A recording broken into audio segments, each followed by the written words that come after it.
In today's Urbandoned video, we explore two abandoned flour mills, Hovis Solent Mill on the shores of Southampton and Whitley Bridge's older property located in Yorkshire.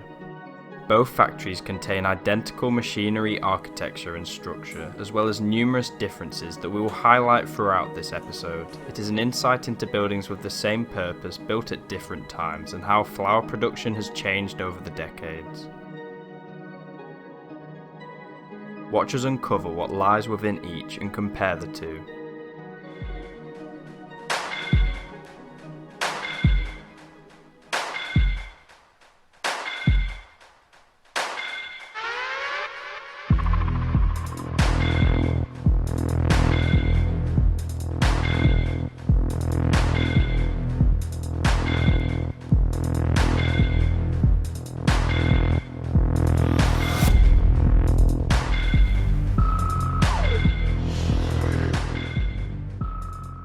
Remember to click subscribe and press the notification bell to never miss a video. So this touch, the Olight Warrior Pro X, it has 2,100 lumens, it's got a throw of about 500 meters on it. It's nice and bright. Very bright. This torch is also magnetic, which can come in use if you need both your hands free. We'd recommend checking it out. It will be available on the Olight website. Olight are having a flash sale from 8 PM on July 26th until 11:59 PM on July 30th. Be sure to check out their store where you will find this and many other torches for 20% off. In late 2020, demolition began on the massive Hovis Solent site and progressed rapidly, the building gutted of its interior remains and transforming into rubble where it once stood. We visited Southampton to explore the factory in summer of the year, but sadly lost the main footage recorded. In the opening parts of this video, you are watching clips Theo filmed for the Excursionist channel, who since joined Urbandoned. We hope you can brush past the video quality not being our usual standard, due to this probably being one of your only chances to see what lay within. These are all the rollers, it's the rolling mill. Every single one made by Bowman is left. This one, 5 4s boilers running down this length of the corridor. These rolling machines filled a few rooms on the lower floors of this part of the mill. They would be used to break up the grain into its main components and grind it down into flour particles. We were fascinated by their retro appearance and number, and grateful that we weren't too late before they had been stripped from the factory. From here we collectively moved towards a door labelled control room. Oh, it's pretty stripped. Modern, but it's still pretty cool. Yeah. The mill opened in 1934, but was seriously damaged during the Second World War, forcing it to be rebuilt back into operation by 1950. Many renovations went on during the building's near 70 years of use, meaning that each building you step inside takes you into a totally unique time frame. On our exploration, we spent the majority of our time working upwards in the most intact mill, which survived the war attack, yet had its interior remodelled nevertheless. Later on we passed through some of the newer mills that take us towards the plant's laboratories. Not sure what exactly these were. They have different names.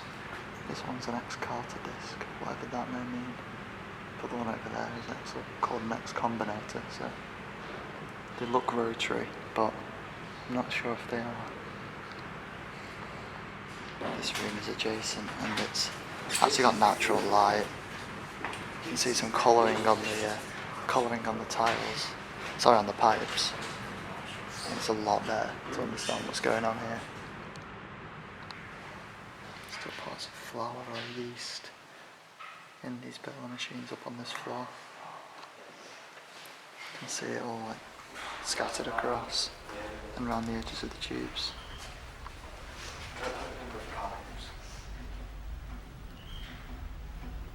This looks like where the finished produce would go, because these blue pipes run throughout the whole of this floor, and all connect individually here into this one, what looks like it would have been sort of an oven mixing chamber. Although we were having difficulty understanding the flour milling process, this is probably because we were reverse witnessing each floor when the cycle goes top to bottom. The grain is cleaned and catered to with water, passes downwards through the array of pipes we quickly got used to seeing, leading it to the rollers, the most important piece of machinery in the building that separated it to ground grain, where it would be moved to storage.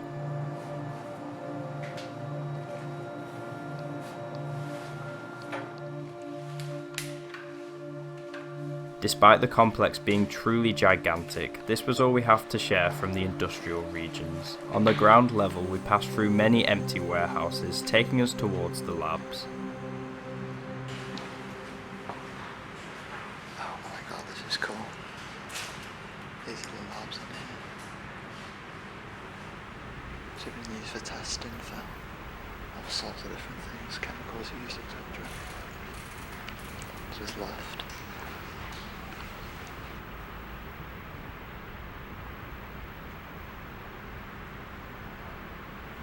Another set of labs up here, potentially better. The lighting from the plastic sheeting outside actually makes it kind of green looking. And they're small, and we've got a few more of the kind of desk features left.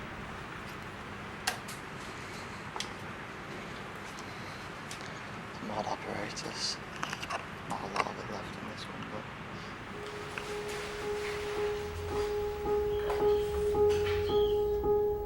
Closing in 2018, demolition is nearing completion. A year onwards from our visit, it is likely that in the facility's place a new hotel will be constructed for the port's cruise ship terminal.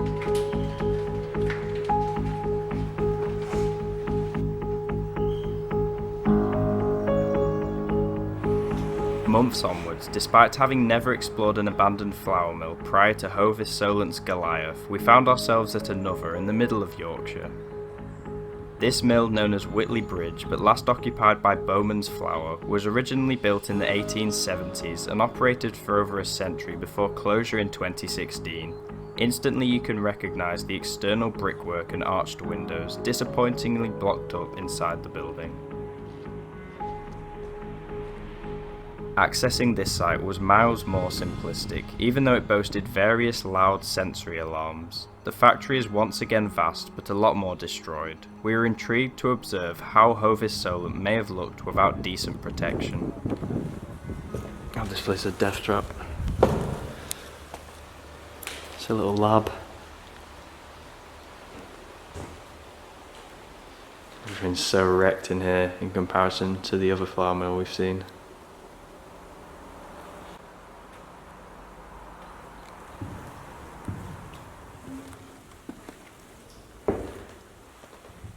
Some form of machine. There's a control panel behind it. Jesus. I can't tell if some of these gaps in the floor are supposed to be there and there'd be a machine that would go down them, or something's collapsed. I think a bit of both.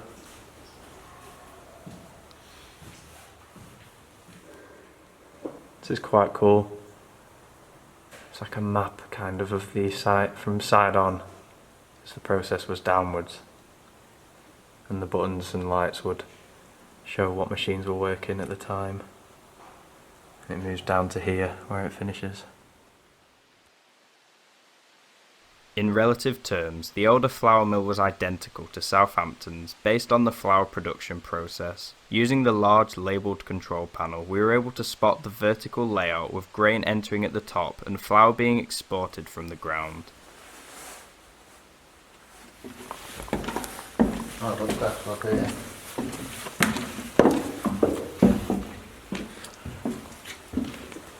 Wow.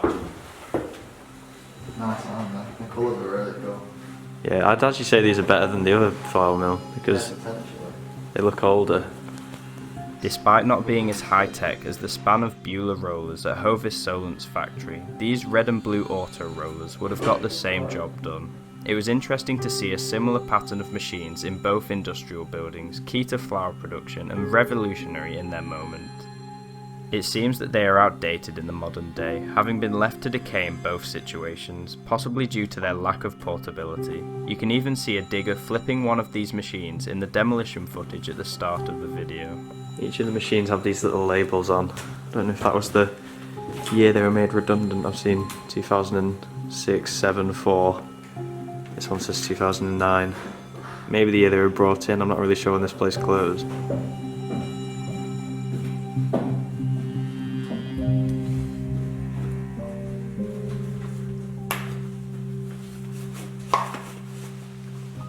Passing modern control panels, we headed up the narrow wooden staircase, built for special efficiency rather than comfortability, taking us onto another floor that would have housed rolling equipment. It's very stripped, I feel like. Probably just shortly after closure, that one machine signifies that this room is probably full of them. You can even see the holes in the ground where they were put in. So much grain on the floor. There's been a few rat sightings we've made in here already, and I can see why.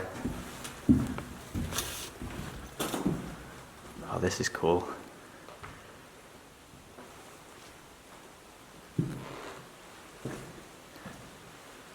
That is very cool. It's almost like a press, but I'm not too sure. I like the gold though. In comparison to the regions of the historical property on the south coast we looked at, Whitley Bridge Mill was much more stripped. Only few machines remained besides the rolling floors, and these tended to be immovable, connected to the factory's floors and walls until the structure is demolished in the future. It's a motor.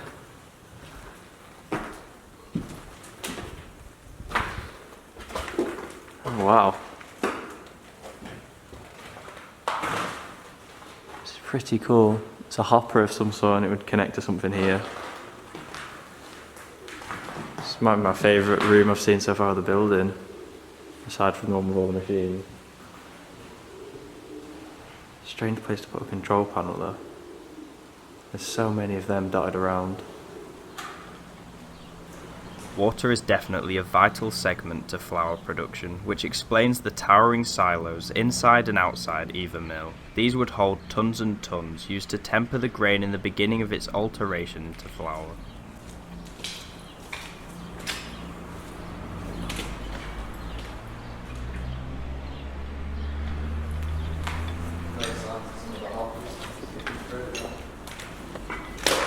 Not really expecting much. Oh, this way anyway. No. There's hardly anything in here. It's like a control panel or some sort here. Yeah, that is pretty cool.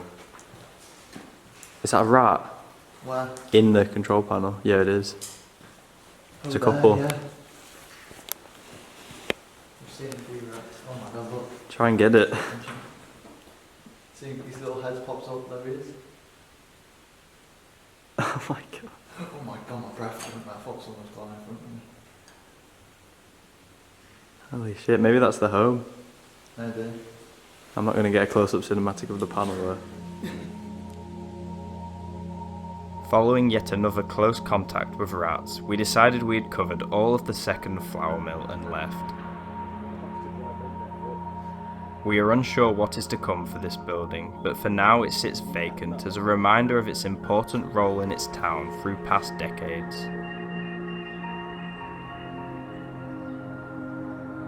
Hovis Solent was definitely the better of the two sites to uncover, and it is a pity we don't have more to show. We hope you enjoyed joining us in a different style of video, and let us know if you would like to see more comparative episodes later down the line.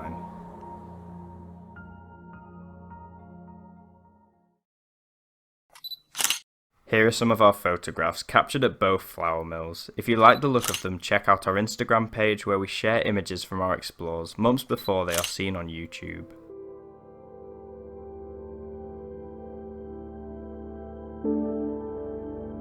Thanks for watching. We hope you enjoyed this week's video and will be glad to hear we are uploading 3 weeks in a row. Next week we share one of our explores from our recent and very successful island trip. See you next time.